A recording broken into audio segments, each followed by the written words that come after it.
10:57 po na ba? 10:57.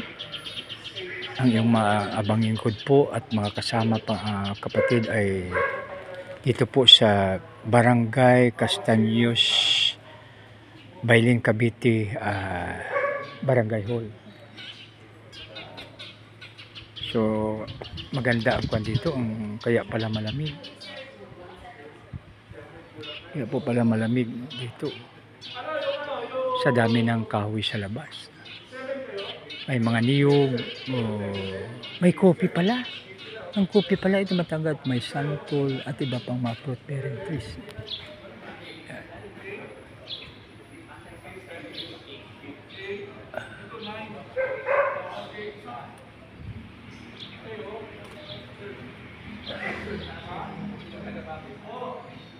Isang maganda, mapagpala, mapagbiyaya at makrispo na magas bawat isa, God bless us all.